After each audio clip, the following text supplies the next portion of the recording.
always been a very curious individual. That's the clear path to success. And that confidence is a game changer. When you are that expert voice, so don't be afraid to use your voice and guide the business to a better tomorrow. Hello and welcome to the Winner's Words podcast, where we unearth what it takes to succeed at the Market Research Awards from the winners themselves. I'm your host, Lewis Reeves, CEO and founder at Walr, and today our guest is from a category I'm particularly passionate about, the 2023 Research Live Award winner for the Young Researcher of the Year, client-side, Jigna Tailor. Jigna, welcome and thank you so much for joining us on the podcast. Thank you for having me. Great. In order to get us started, we'd love to learn more about you.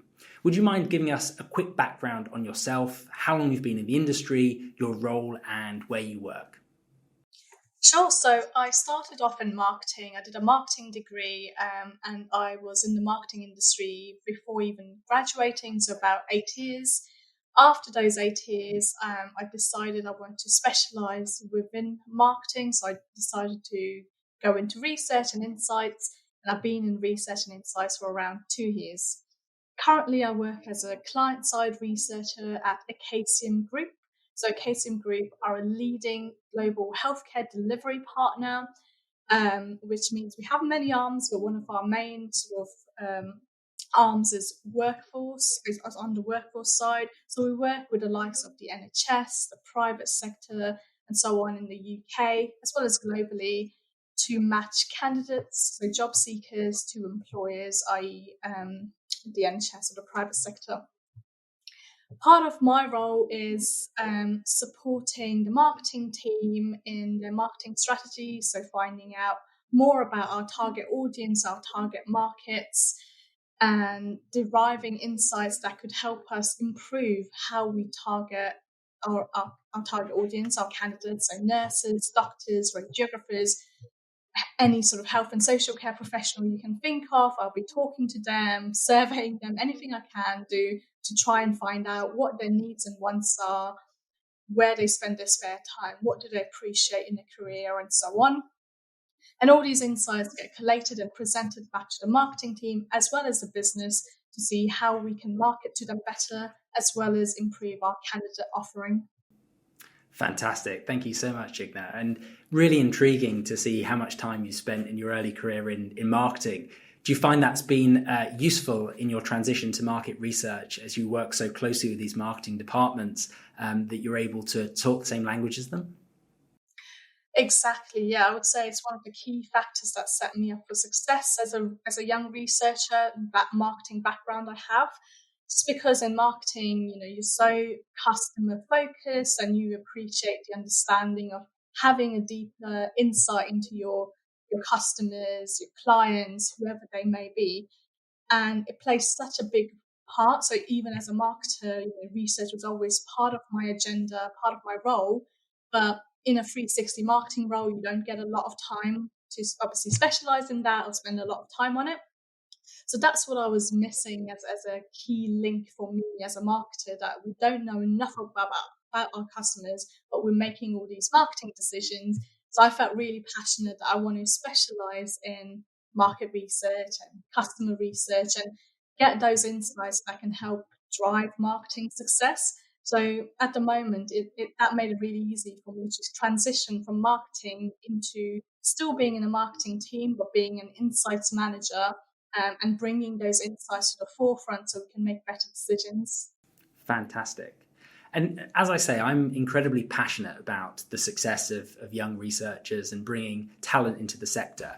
And to have already such a sparkling career as you've had, you touch on the knowledge that you gain from your background in marketing. But I'm interested to see if you would mention anything else, whether it be people or programs or initiatives that you think have played a role in driving the success of your career so far.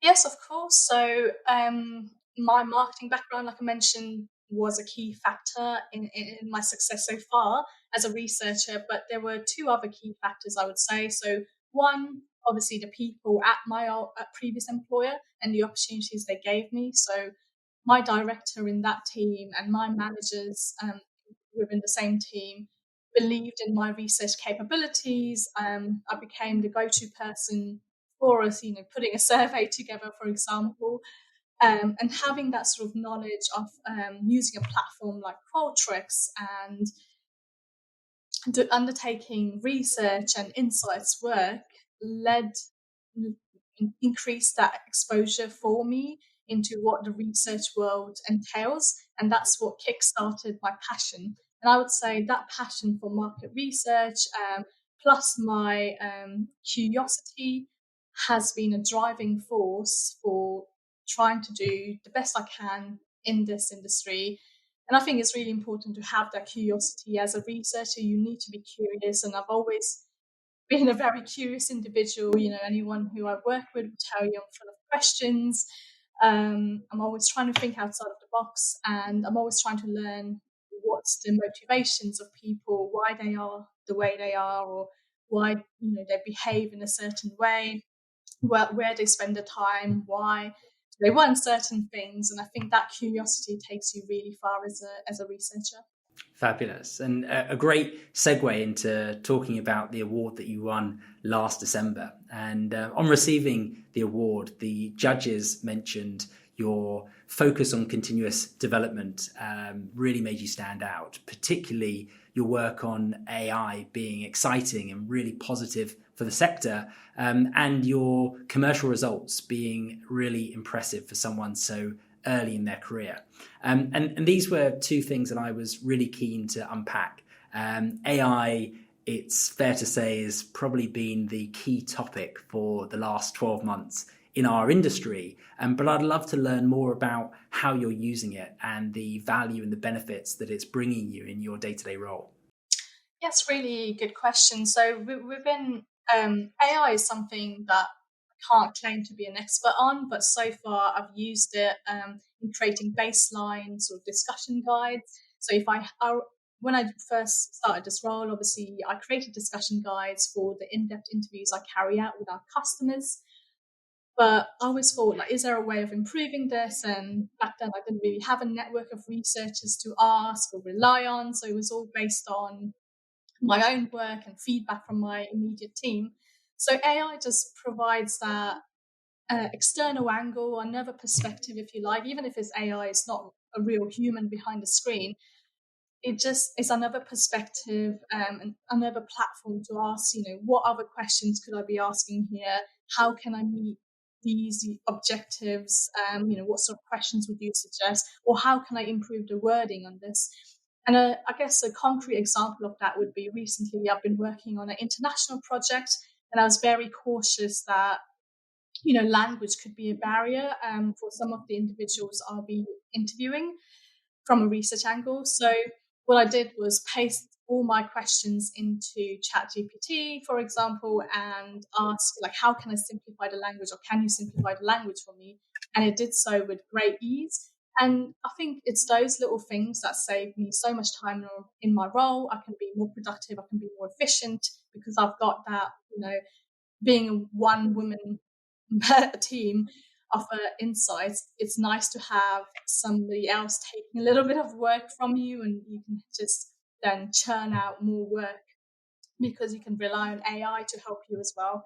So that's one of the examples. The other example, I guess, how I've used AI within my working day is for research itself. So if I am looking for a specific statistic but I'm struggling with just pure Google or government reports or whatever it is, I'll rely on AI to unearth news sources as well. So see if it can unearth news sources that I haven't considered or I haven't come across. So those are the two main ways I'm using AI at the moment. But I'm really excited to see how else I can use it in the future.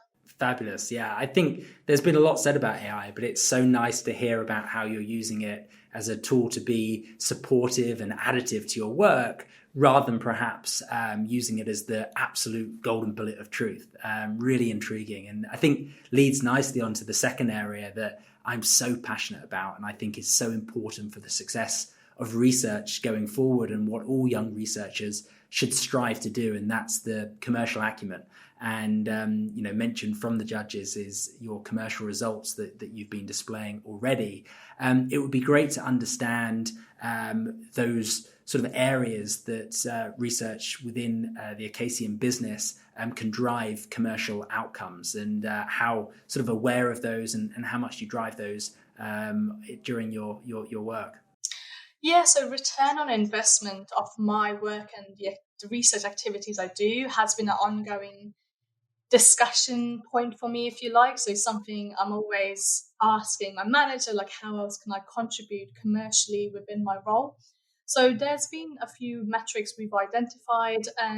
So one is really simple, A/B testing. So, for example, if we were sending out an email campaign, I'm keen to test, like, what were we sending out before? What results does that get in terms of converting the users to sign up for something like a webinar, for example, or even respond to an email, register with us? Versus, test B with my insights. I understand hopefully a bit more about what they would like to see. Are they, there's some audiences, they like to read long form, some might prefer short form.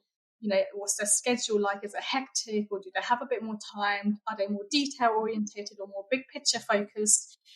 All those little details that I can sort of glean from the research I do, both through desk research as well as primary research, I try and A/B test within my role. So that's one of the metrics. I'm always keen to hear about other metrics. So if anyone knows of any, do reach out. But yeah, there is a big ROI focus, and it's a little bit harder than a pure marketer where you're just looking at email stats, open rates, click rates, registration rates, etc. But I do believe it's possible, and it is important to keep a focus on ROI as well. 100%. I think for market research to thrive, ensuring that we know the commercial value of it is incredibly important. And I think in those answers, Jigna, it's incredibly easy to see why the judges picked you for this award. And I'm keen to understand, since winning the award, what sort of impact has it had? Are you noticing how it's enhancing your career and having an impact? I think winning the award, it was a really proud moment for me, just because I came from a marketing background where, like I said, it's always been part of my role, but it's not a pure research role I had. So to be welcomed into the industry like that, it just shows how much of a level playing field it is. You can be very early on in your career and still have your efforts recognized, especially because I had some stiff competition as well, to be up against household names and people from the likes of FA, so Football Association, and the BBC, and to then come from a company like Acacium Group, who might be a household name for health and social care professionals, but not so much in the average household. I think that was a proud moment, and that was a real confidence booster for me that my efforts are being recognised, but not only that, to continue sort of striving and striving for excellence and growing within my role, and continue to hopefully improve what I can do. So what advice would you give to a fellow young researcher that's considering to apply for this award next year? What bits of advice would you give? I would say have a strong program of personal development, because that's the clear path to success. Surround yourself with the right network of people, attend the relevant events, from quirks to MRS to any other sort of webinars and events you can get your hands on, and just make the most of comparing notes as well. I find with a lot of networking, there's a lot of small talk, which is great. That's where you obviously start, but get into those deeper conversations so you can benchmark your work against other researchers. And it's the only way, in my book, in my eyes, to see how well you're doing. Being new into the industry, I think that's a thing I struggled with the most, benchmarking my work against other research and insights professionals. But the more I compared notes, the more I understood how other companies, did research, how other individuals undertook interviews and surveys, the more I was confident that actually I was doing things right. And that confidence is a game changer. So I would say, firstly, surround yourself with the right events and the right people, etc. Build that network of the relevant professionals. But secondly, have confidence in yourself as well. You are the voice of the customer, or whatever it is you're working on. You are that expert voice. So don't be afraid to use your voice, and guide the business to a better tomorrow. And thirdly, you've got to be in it to win it. So if you don't apply, or if no one puts you forward, put yourself forward and go for it, because these awards are clear testament to the efforts we put in. Fantastic.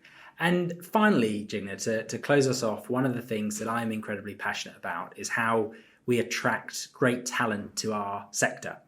So what I would love to get from you is, if there's someone that is thinking about either starting their career or changing their career, and market research is something as part of their consideration, what would you tell them about the benefits and the draws to working in our wonderful sector? I would say it's a bit more of a hidden sector compared to marketing, which is a very, the usual marketing, accounting. Those are very forefront of your mind when you're choosing a career. And market research for me wasn't an obvious choice when I was choosing a career back in the day. So hence why I've sort of changed direction, and it's become a second, not a secondary career. I don't think that's the right word, but I've transitioned from marketing initially to now being in market research. I would say a big benefit, it just depends on what kind of person you are. If you're curious and you're passionate about human psychology, continuously evolving and growing and talking to people, I think market research has you covered there. It could be that you're very data driven, then the quantitative side might appeal to you more. But if you're more a bit like me and you like you enjoy talking to people, finding out what drives them and what their sort of main motivations are, and how you can derive insights from that to help improve a business and think strategically, then qualitative market research and insights could be for you. So I do believe there's a place for everyone within market research, and those would be the key benefits. You learn from so many experiences, and you become that voice of the customer, which I think is incredibly powerful and a role of responsibility, really. Fantastic. That's brilliant. And guys, you heard it here first. If you're curious and you want to be the voice of customers in business, then come and join the market research sector. Jigna, it's incredibly easy to see why you were picked as the Young Researcher of the Year award on the client side. And thank you so much for your time today. It was great to learn about you and learn some of the insights of working in the industry and your role. Thank you so much, and see you again soon.